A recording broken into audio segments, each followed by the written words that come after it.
हाँ, तो प्रिय विद्यार्थियों, आज हम आपकी पाठ्य पुस्तक आरोह भाग 2 के गद्य खंड का पाठ 14 पहलवान की ढोलक का अध्ययन करेंगे। ये पाठ फणीश्वर नाथ रेणु द्वारा लिखा गया है। पूर्व में भी आप इस पाठ का अध्ययन कर चुके होंगे। छोटी क्लास में भी कई बार छोटी क्लास की पाठ्य पुस्तकों में ये पाठ देखने को मिल जाता है। इस पाठ के माध्यम से लेखक ने हमारी सांस्कृतिक विरासत, हमारे परंपरागत खेल, हमारे परंपरागत वाद्य यंत्र, इनकी उपेक्षा की ओर ध्यान दिलाया है। लेखक फणीश्वर नाथ रेणु आंचलिक कथाकार थे। आंचलिक उपन्यासकार के रूप में प्रतिष्ठित रहे हैं। सबसे पहले हम लेखक का परिचय जानेंगे। तो लेखक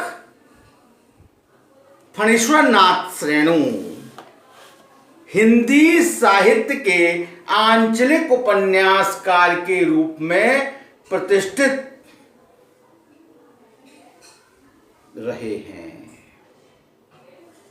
इनका जन्म 4 मार्च सन 1921 ईस्वी में बिहार के पूर्णिया जिले, जिसको अब अररिया जिला बोला जाता है, बिहार के पूर्णिया जिले, जिसको कि अब अररिया जिले के नाम से जाना जाता है, उसके गांव औराही हिंगना में हुआ था।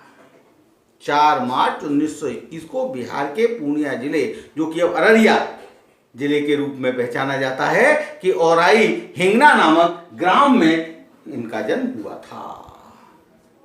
इन्होंने सन 1942 में देश की स्वतंत्रता के लिए भारत छोड़ो आंदोलन में बढ़ चढ़ करके भाग लिया था। सन 1950 में नेपाली जनता को राजशाही दमन से मुक्त कराने के लिए इन्होंने भरपूर योगदान दिया।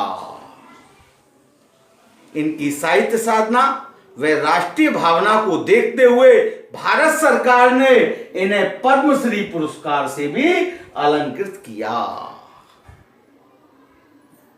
11 अप्रैल सन 1977 ईस्वी में पटना में इनका स्वर्गवास हो गया।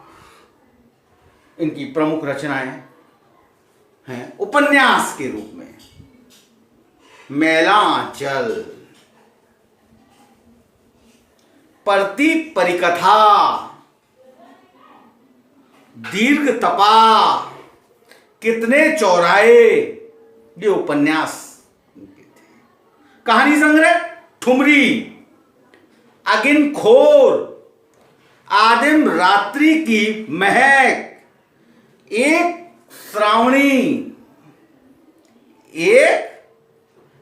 श्रावणी दोपहरी की धूप, संस्मरण के रूप में इन्होंने ऋण जल धन जल, वन तुलसी की गंध, श्रुत अश्रुत पूर्व का सृजन किया था। रिपोर्टाज विधा में भी इन्होंने हाथ आजमाया था। रिपोर्टाज शैली में भी इन्होंने नेपाली क्रांति कथा का सृजन किया। इनकी तमाम रचनाएं 5 खंडों में रेणु रचनावली के नाम से प्रकाशित है। फणीश्वर नाथ रेणु हिंदी साहित्य में आंचलिक साहित्यकार के रूप में प्रसिद्ध रहे हैं। इन्होंने विभिन्न राजनीतिक व सामाजिक आंदोलनों में भी सक्रिय भागीदारी की। उनकी यह भागीदारी एक ओर देश के निर्माण में सक्रिय रही, तो दूसरी ओर रचनात्मक साहित्य को नया कलेवर देने में सहायक रही। 1954 ईस्वी में इनका उपन्यास मेला आंचल प्रकाशित हुआ। इस उपन्यास ने हिंदी उपन्यास विधा को नई दिशा दी। हिंदी जगत में आंचलिक उपन्यासों पर विमर्श मेला आंचल से ही प्रारंभ हुआ। आंचलिकता की इस अवधारणा ने उपन्यासों और कथा साहित्य में गांव की भाषा, संस्कृति और वहां के लोक जीवन को केंद्र में ला खड़ा कर दिया। लोकगीत, लोकोक्ति, लोक संस्कृति, लोक भाषा एवं लोक नायक की इस अवधारणा से भारी भरकम चीज एवं नायक की जगह अंचल को ही नायक बना डाला, उसके क्षेत्र को नायक बना। रेणु की भाषा भी अंचल विशेष से प्रभावित थी। अंचल माने क्षेत्र विशेष। आम बोलचाल की भाषा को अपनाया गया। मिश्र शब्दावली का प्रयोग है। गंभीर विषयों पर भाषा संस्कृत निष्ठ हो जाती है। इनकी भाषा संस्कृत निष्ठ हो जाती है। भाषा में चित्रात्मकता बहुत मिलती है। भाव प्रभा के अनुसार वाक्य छोटे हो जाते हैं। विशेषणों का जगह जगह सुंदर प्रयोग इनके द्वारा किया गया है। ये इनका परिचय था। अब हम पाठ का परिचय देखते हैं। पाठ का प्रतिपाद, ये जो पाठ है, पहलवान की ढोलक कहानी व्यवस्था के बदलने के साथ साथ लोक कला और इसके कलाकार के अप्रासंगिक हो जाने की कहानी है। लोक कला, ढोल बजाने की लोक कला, और इसको बजाने वाले जो कलाकार हैं वो अप्रासंगिक हो गए हैं। दंगल, कुश्ती लड़ना, दंगल की प्रथा, अखाड़ों की प्रथा और अखाड़े में उत्पन्न पहलवान, ये सब समाप्त हो गए। ये आज के परिप्रेक्ष्य में अप्रासंगिक हो गए हैं। उस अप्रासंगिक हो जाने की कहानी है। राजा साहब की जगह नए राजकुमार का आकर जम जाना सिर्फ व्यक्तिगत सत्ता परिवर्तन नहीं, बल्कि जमीनी पुरानी व्यवस्था पूरी तरह उलट जाने और उस पर सभ्यता के नाम पर एकदम नई व्यवस्था के आरोपित हो जाने का प्रतीक है।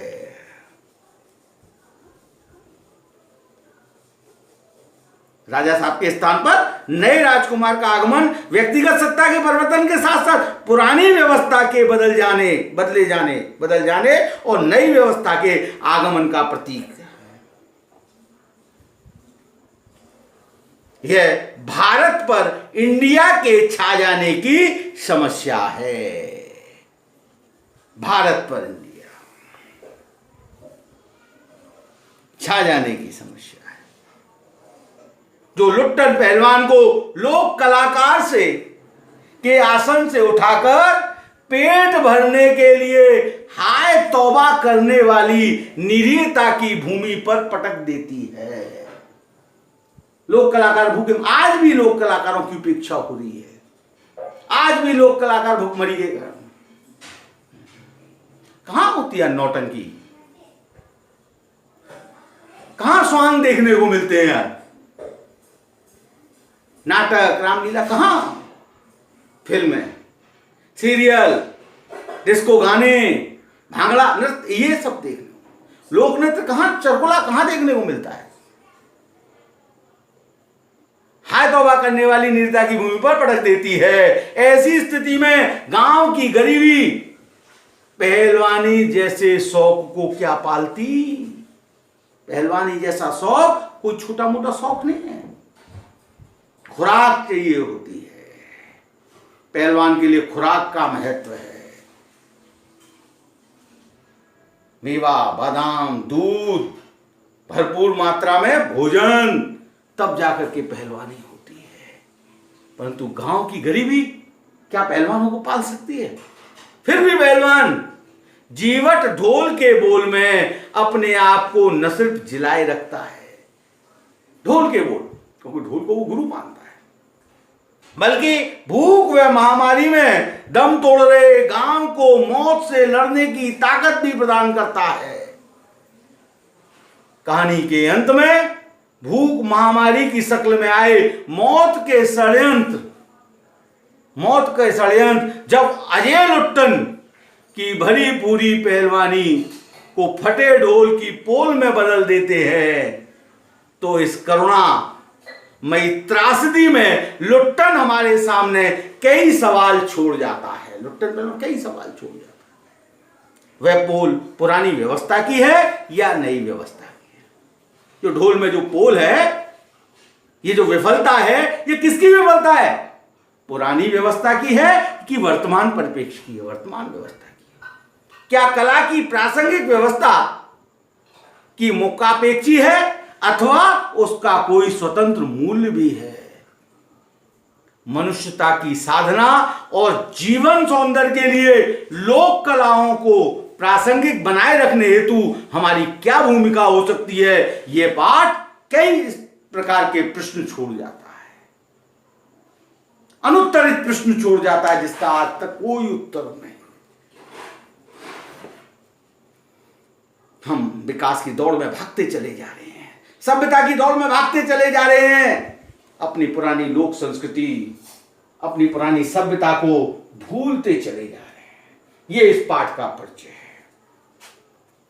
अब पाठ का सारांश देखिए। पाठ के कुछ मुख्य बिंदु है। पहलवान की ढोलक पाठ को हमने कुछ 6 बिंदुओं में बांटा है। नंबर 1, रात्रि का सन्नाटा और प्राकृतिक आपदा। नंबर 2, पहलवान लुट्टन सिंह का परिचय। चांद सिंह की पराजय। नंबर 3, राज दरबार में लुट्टन के 15 वर्ष। नंबर 5, शासन और सत्ता परिवर्तन। और नंबर 6, अनावृष्टि और महामारी का प्रकोप। ये 6 बिंदु इस पूरे पाठ में समाहित है।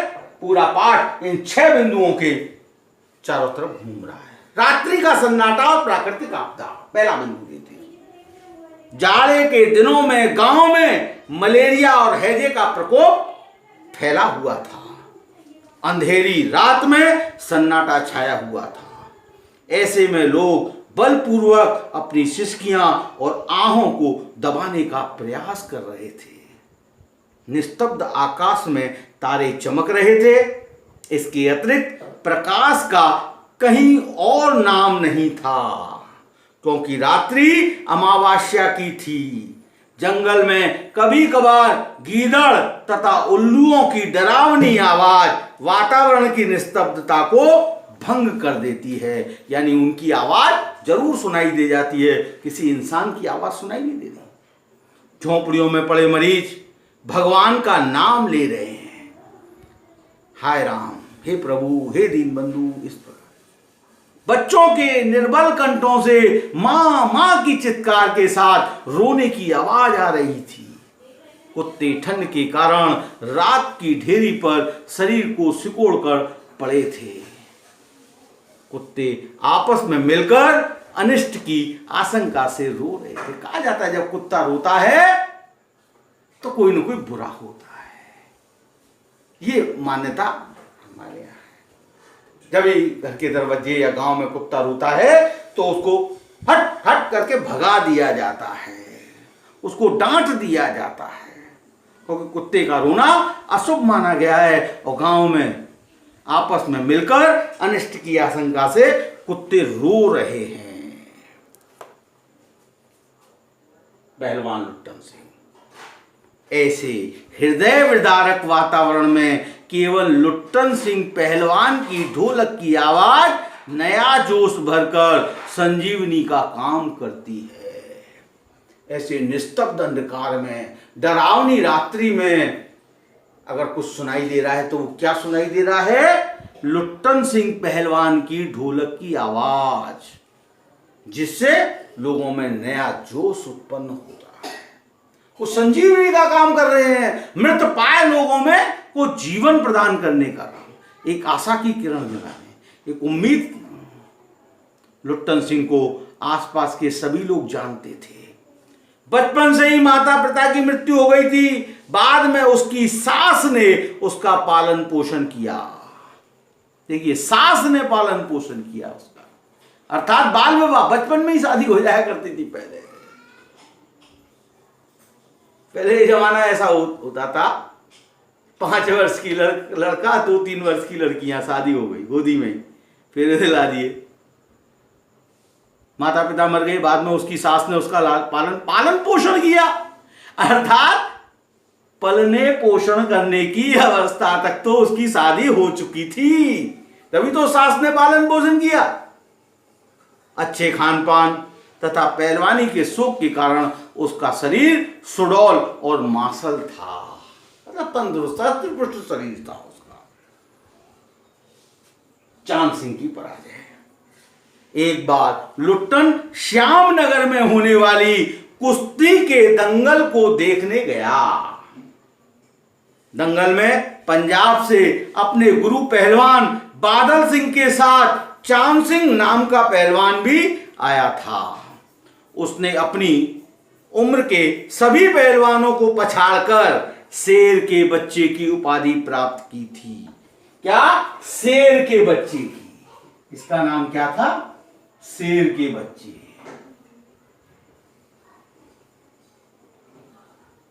शेर के बच्चे की उपाधि इसने प्राप्त की थी।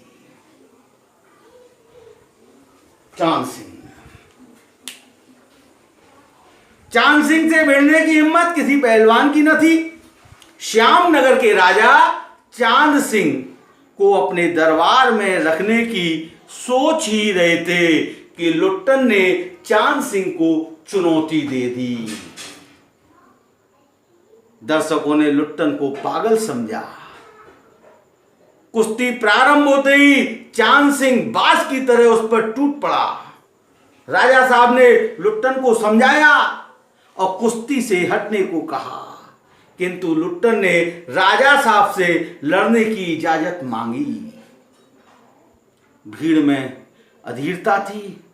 पंजाबी पहलवानों का समूह लुट्टन को गाली दे रहा था। विवश राजा साहब ने अनुमति दे दी। बाजे बजने लगे, किंतु लुट्टन का ढोल भी अपनी धुन में बज रहा था। चांद सिंह ने लुट्टन को कसकर दबा लिया था।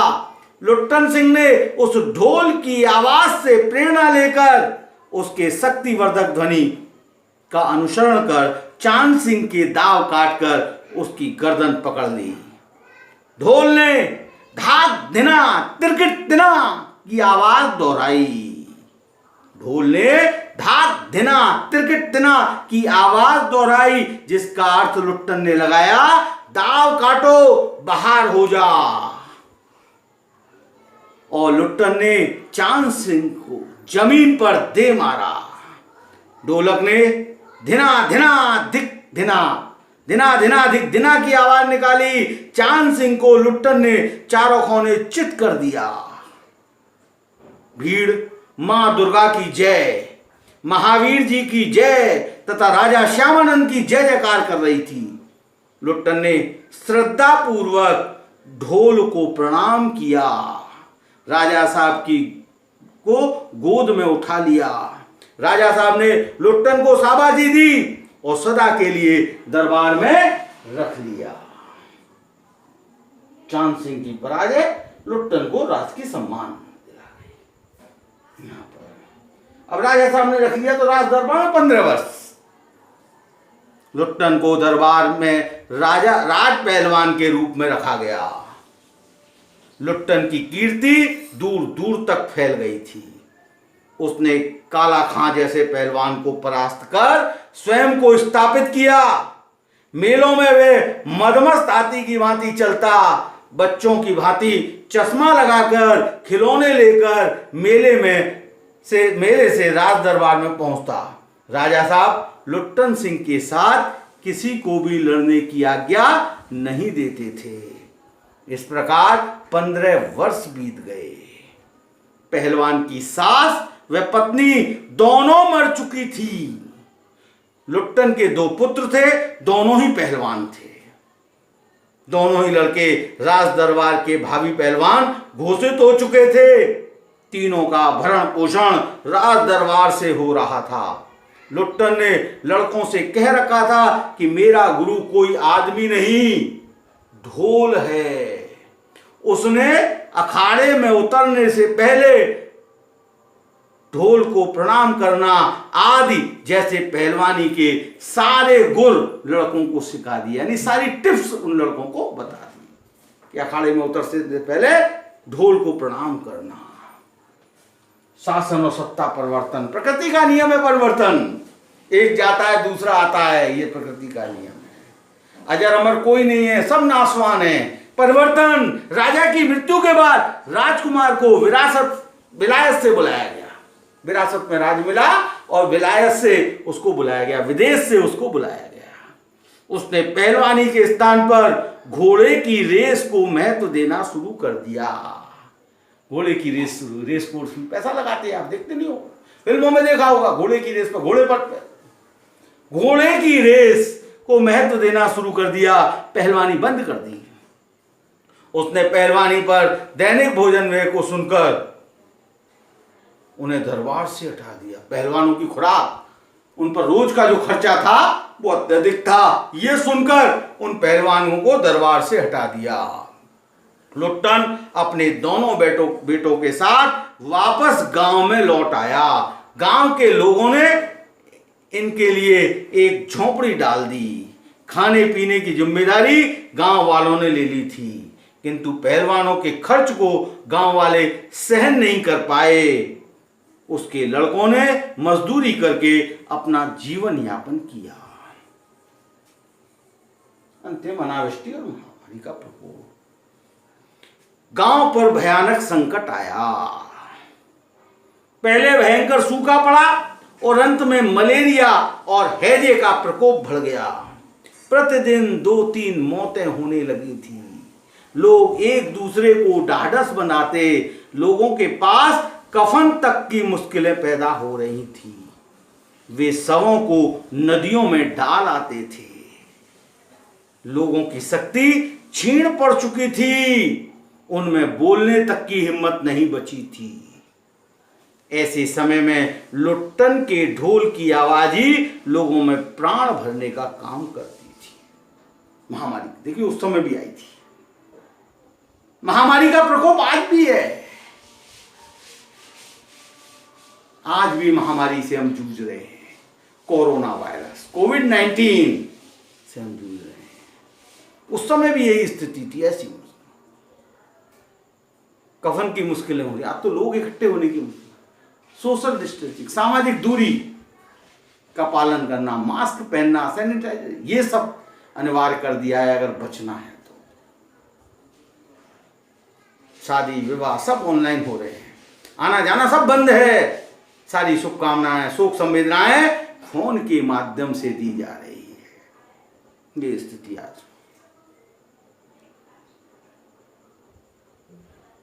लोग बाग उन दिनों शवों को नदियों में डाल आते थे। लोगों की शक्ति क्षीण हो चुकी थी, उनमें बोलने तक की हिम्मत नहीं। ऐसे समय में जब लुट्टन के ढोल की आवाज उनके कानों में सुनाई देती थी तो ऐसा लगता था कि जैसे उनको एक नया जीवन मिल गया हो। आवाज सुनकर लोग अपनी चिंता को कम करते थे। उसके दोनों बेटों ने उठा पटक दो वाला ताल बजाने के लिए कहा। उठा पटक दो वाला ताल बजाना। वह पूरी रात ढोलक बजाकर जैसे मृत्यु को मारने के लिए उत्साहित करता रहा, किंतु प्रातःकाल उसने देखा कि उसके दोनों बेटे चेतना शून्य हो गए थे, यानी ईश्वर को प्यारे हो गए थे। उस दिन लुट्टन ने राजा साहब द्वारा दी गई रेशमी जांघिया पहनी, शरीर में मिट्टी मलकर कसरत की और फिर दोनों पुत्रों को कंधे पर लाद कर नदी में बहाया था। इस घटना से गांव वालों की भी हिम्मत टूट गई थी। कोई किसी क्या नहीं जा रहा था। 4-5 दिन बाद जब एक दिन रात को ढोलक नहीं बोली, तब प्रातः जाकर शिष्यों ने देखा कि पहलवान की लाश चित्त पड़ी हुई। चित्त पड़ना, पहलवान में चित्त, कुश्ती दंगल में चित्त का महत्व है। पहलवान को चित्त किया जाता है। उनके शिष्यों में से एक ने कहा कि गुरुजी ने सदा यही प्रेरणा दी थी कि मैं कभी जिंदगी में चित्त यानी कि परास्त नहीं हुआ। चित्त होना यानी परास्त होना। पहलवानी की भाषा में कुश्ती की भाषा में चित्त होना यानी हार जाना, परास्त होना। अतः मरने के बाद मेरी चिता पर मुझे चित्त की बजाय पेट के बल ही सुला देना और ढोलक बजा देना। किंतु शिष्य ढोल नहीं बजा सके क्योंकि ढोल की पोल खुल चुकी थी, सारी व्यवस्था सबके सामने। ये इस कहानी का सारांश, मुख्य बिंदु आपके सामने प्रस्तुत किया गया। देखिए बोल देखिए आप, सारे ढोल के बोल इसमें दिए गए हैं। देना देना धिक देना, चित करो, चटदा गिरदा आजा भिड़ जा, चटदा गिरदा आजा भिड़ जा। ये ढोल चटाक चटदा चटाक चटदा चटाक, उठाकर पटक दे, उठाकर पटक दे, धाक दिना तिरकट दिना, धाक दिना तिरकट दिना, दाव काटो भार हो जा, धाक दिना तिरकट दिना, दाव काटो भार हो जा। चट गिर जा, चट मत डरना, इस तरह के लुट्टन के। देखिए इस कहानी के कुछ ऐसे मोड़ हैं जहां लुट्टन की दिशा में परिवर्तन आए। शादी के बाद पहला मोड़ कहां आता है? शादी के बाद। पहले बचपन से देखते हैं। बचपन में माता पिता की मृत्यु, वे अनाथ हो गया, अल्पायु में उसने शादी कर दी गई, फलस्वरूप उसका पालन पोषण उसकी सास ने किया। ये बचपन हो गया। शादी के बाद माता पिता की मृत्यु के बाद अपनी ससुराल में रहने लगा। वहां गांव के लोग उसकी सास को तरह तरह की तकलीफ दिया करते थे। लोगों से बदला लेने की धुन के कारण उसने कसरत करनी शुरू कर दी और पहलवान बन गया। राज पहलवान की उपाधि। लुट्टन के जीवन में सबसे बड़ी खुशी का क्षण था श्यामनगर के दंगल में चांद सिंह को कुश्ती से पछाड़कर राज दरबार का स्थायी पहलवान बन जाना। यह सबसे बड़ा राज दरबार से हटना, यह उसके जीवन में परिवर्तन। 15 वर्ष तक राज पहलवान बना रहा। वृद्ध राजा की मृत्यु के बाद राजकुमार आया विदेश से। शासन ग्रहण के साथ उसने राज पहलवान के पद से हटा दिया। परिणाम स्वरूप वह गांव लौट आया और गांव में रहकर किसान और खेती और मजदूरों के बच्चों को कुश्ती सिखाने लगा। ये क्या? तीसरा परिवर्तन, पुत्रों की मृत्यु। गांव में अनावृष्टि, अन्न की कमी, मलेरिया और हैजे के कारण अन्य लोगों के साथ उनके दोनों पुत्र भी काल के ग्रास बन गए। किंतु फिर भी उसने हिम्मत नहीं हारी, अंततः उसकी भी मृत्यु हो गई। ये सारे परिवर्तन उसके जीवन में आए। ये पाठ की आप रीडिंग करेंगे, इस पाठ को आप ध्यान से पढ़ेंगे, समझने का प्रयास करेंगे। बस आज इतना ही। आपका दिन शुभ और मंगलमय हो। धन्यवाद।